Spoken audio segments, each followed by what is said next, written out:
Most of us get our blood test results back and, well, we look at them like a report card. Exactly. Was it good? Was it bad? Yeah, just a pass or fail.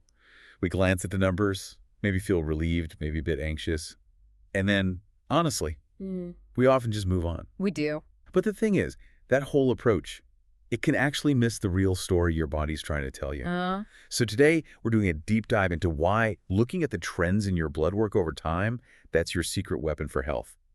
Why those single isolated results, they can be seriously misleading. That's absolutely right. Because fundamentally, a blood test, it's just a snapshot, Right, one moment. one single moment in time. And the tricky part is your levels, they can actually fluctuate quite a bit, daily even. Really, just day to day. Oh, yeah.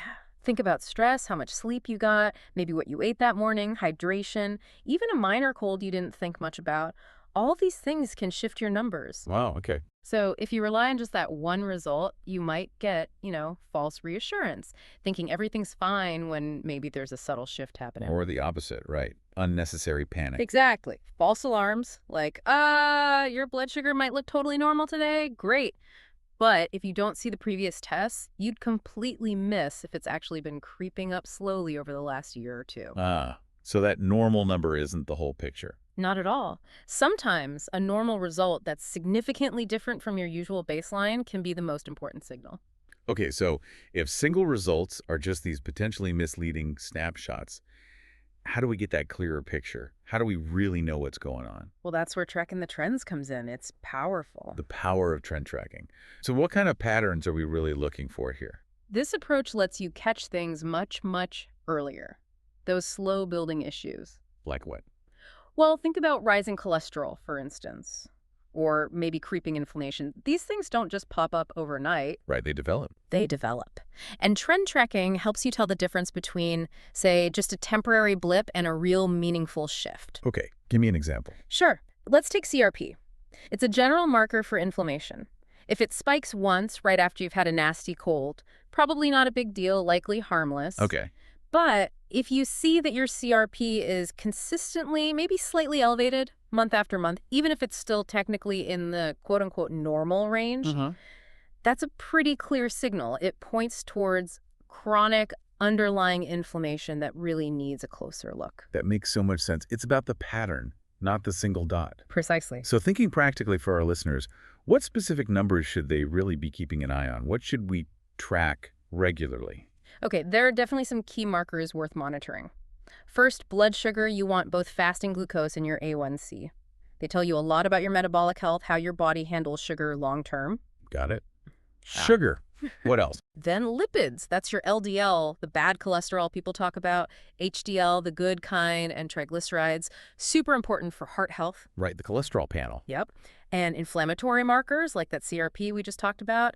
And also homocysteine, that's an amino acid. And when it's high, it's linked to heart and even brain health issues. Homocysteine. Okay, didn't know that one. Yeah, it's important.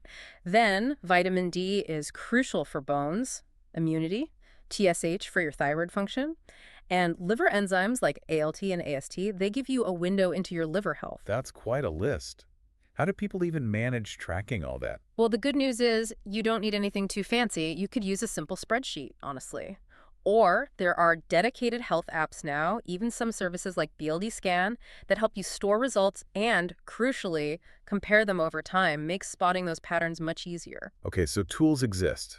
But let's be real, for someone just starting, it might feel a bit, well, overwhelming. Any common pitfalls or practical ways to actually spot a problem early using these trends? Yeah, a big pitfall is waiting for a number to actually hit the red zone, to be officially flagged as high or low. Waiting for the alarm bell. Exactly. Don't do that.